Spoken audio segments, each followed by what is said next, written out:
Uma boa parte das famílias tem uma agenda muito intensa durante a sua semana. O pai tem o trabalho, as horas extras, às vezes encontra um tempo para jogar um futebol com os amigos. A mãe tem o trabalho, a pós-graduação, a academia, o cuidado de casa. O filho mais velho vai para a faculdade, tem que fazer estágio, tem um namoro iniciando. Os mais jovens têm a escola, a recuperação, o judô, a aula de inglês e por aí vai.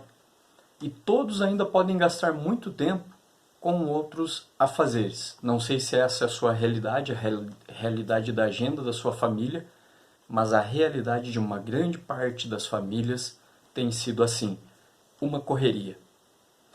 E tanta correria que os crentes aguardam ansiosamente a chegada do final de semana para descansar e ir à igreja.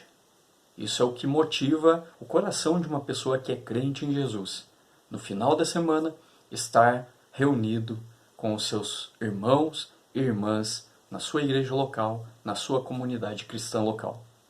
Ir à igreja é ótimo, mas pode se tornar apenas uma atividade a mais.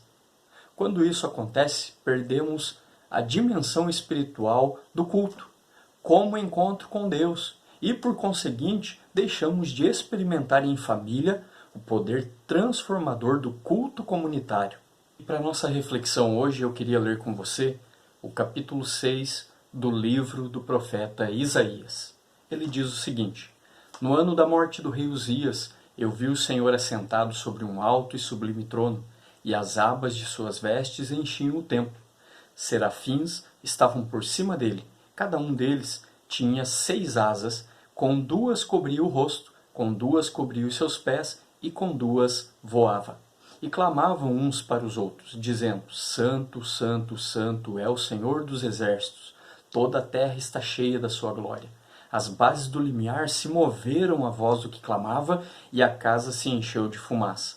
Então disse eu: Ai de mim, estou perdido, porque sou homem de lábios impuros, habito no meio de um povo de impuros lábios, e os meus olhos viram o Rei, o Senhor dos exércitos.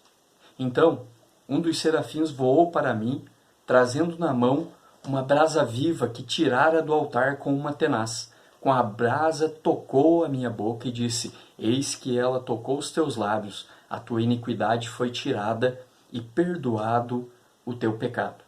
Depois disto, ouvi a voz do Senhor que dizia: A quem enviarei? A quem há de ir por nós? Disse eu: Eis-me aqui, envia-me a mim.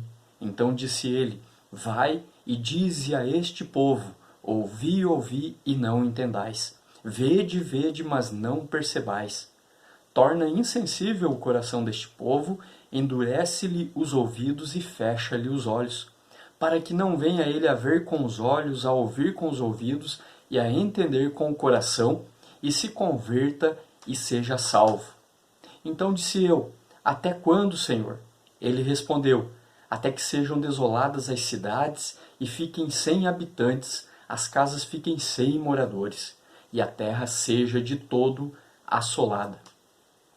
E o Senhor afaste dela os homens, e no meio da terra seja grande o desamparo.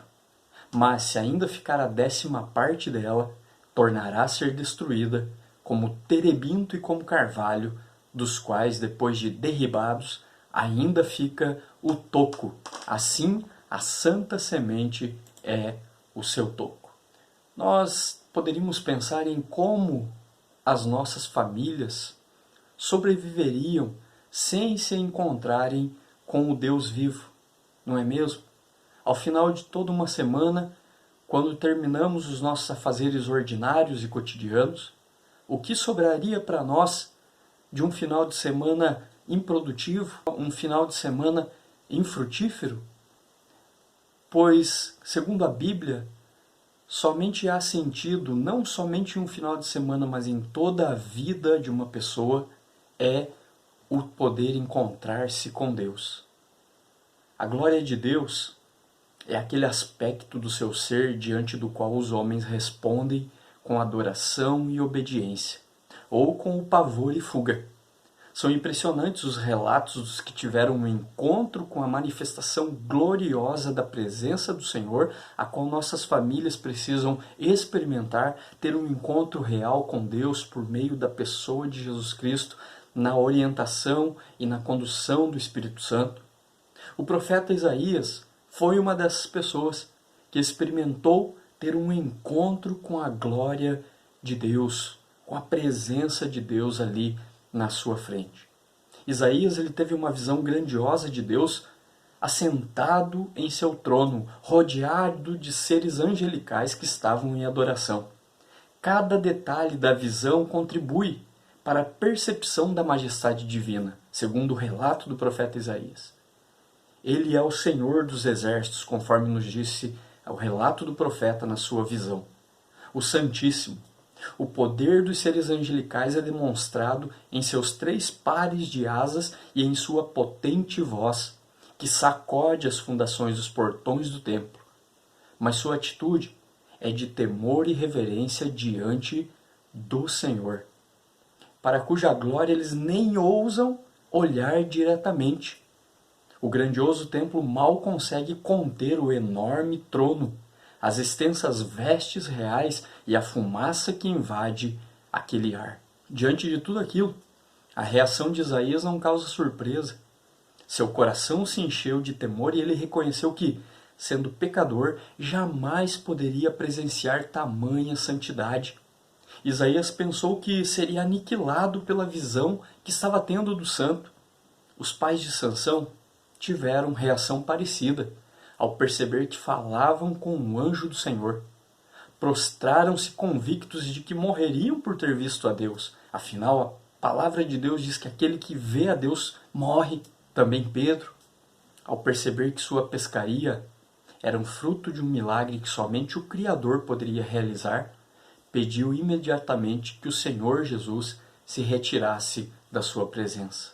Por temor, com medo do que poderia acontecer com ele mesmo por estar ali na presença do Deus Criador.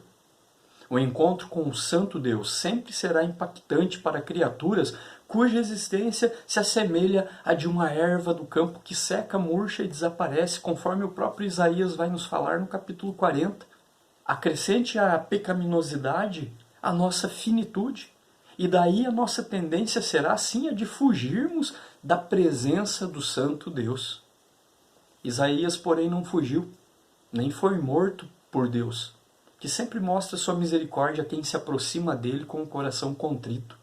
O profeta foi purificado com uma brasa que um dos serafins tirou do altar.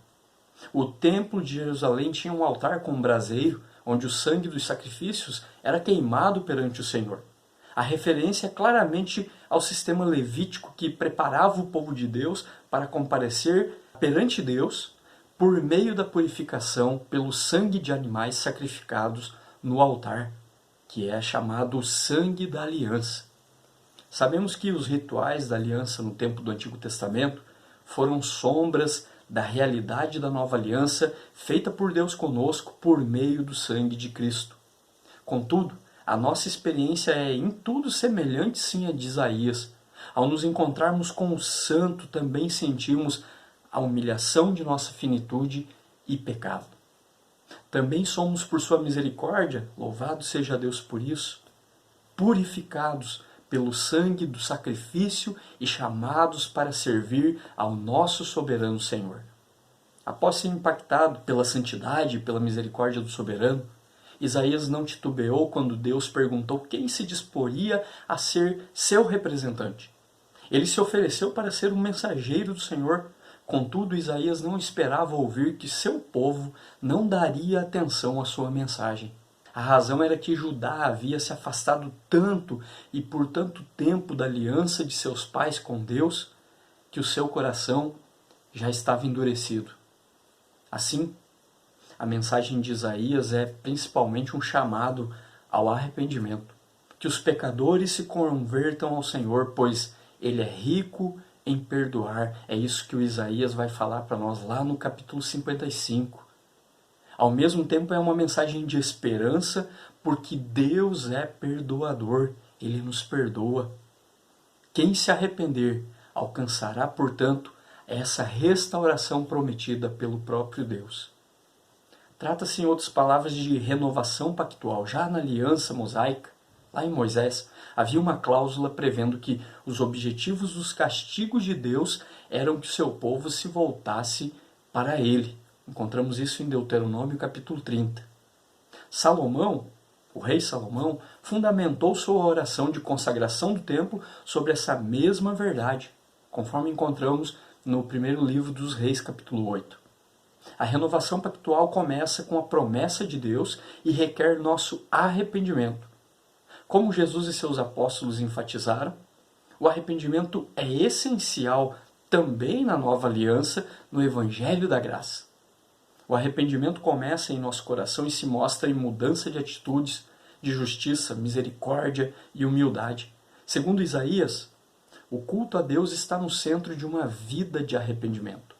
E por conseguinte, o profeta percebeu a falta de arrependimento do povo de Judá refletida no culto que prestavam a Deus, formalmente correto, mas sem o coração. Não era uma adoração verdadeira. Segundo Isaías, o culto verdadeiro pode ser distinguido primeiramente pela santificação sincera do descanso a Deus. O sétimo dia deveria ser separado por todo o povo para o Senhor. Não deveriam trabalhar nele. Isaías alerta contra a profanação do sábado e exorta que redescobrissem o prazer de adorar e obedecer ao Senhor. Porém, não adiantaria comparecer às solenidades sagradas naquele dia sem ter o coração quebrantado. Aquele que Isaías viu assentado no trono não convive com os poderosos e arrogantes. Pelo contrário, habita com o humilde, com o contrito de coração e abatido de espírito, conforme Isaías nos diz lá no capítulo 57 do seu livro. A religião bíblica não se resume à formalidade da celebração comunitária. Inclui envolvimento sincero do coração participando do culto como um encontro com Deus que enche o coração de temor e provoca arrependimento. Alguns profetas vivenciaram uma interseção entre seus ministérios proféticos e suas vidas familiares. Jeremias, por exemplo, foi traído e zombado por seus próprios irmãos. Oséias recebeu ordem de Deus para se casar com a mulher que viria a traí-lo e abandoná-lo a despeito do amor dele. Também o ministério de Isaías tem um lado familiar bastante importante. Quando foi enviado para profetizar, Isaías levou consigo a sua família. Mais do que isso, sua família, pelo menos a esposa e 2 filhos, se tornou parte de seu ministério profético. Os nomes dos filhos de Isaías eram bem peculiares, bem diferentes, cada um tinha sua peculiaridade. Um deles se chamava Um Restante Voltará. Significa que Judá seria devastada pelo castigo iminente de Deus, mas um remanescente permaneceria e se voltaria para Deus. O nome de outro filho era Rápido Despojo, Presa Segura. Significava a rápida devastação de Judá e seus aliados, a Síria e Israel, pelo exército assírio, mas também a proteção de Deus sobre o remanescente do seu povo. Os rapazes eram como profecias ambulantes, sinais vivos das ameaças e promessas de Deus perante um povo que se recusava a ouvir seu pai. Nada sabemos sobre a esposa de Isaías. Ela não é mencionada em outro lugar. O que pode indicar que o termo profetiza, lá em Isaías capítulo 8, versículo 3, deva ser interpretado como esposa do profeta. De todo modo, é evidente que ela partilhou da missão de seu marido ao concordar em dar nomes estranhos aos seus meninos. Cada vez que chamava seus filhos para lhes dar uma refeição ou uma tarefa, ela era lembrada de que o juízo do Senhor era iminente, mas que a misericórdia divina teria sempre a última palavra. Isaías foi avisado das durezas de sua missão como profeta. É muito claro no texto. Também sabia que sua família seria arrastada para dentro de seu ministério. Seria compreensível se Isaías decidisse poupá-los da hostilidade do povo, mas o profeta havia ouvido do santo, soberano, que haveria um remanescente, uma santa semente, que resistiria em meio à incredulidade e desobediência e, por fim, brotaria após o castigo desolador. Note que a mesma palavra hebraica traduzida como descendência é empregada por Deus a Abraão, lá em Gênesis 12.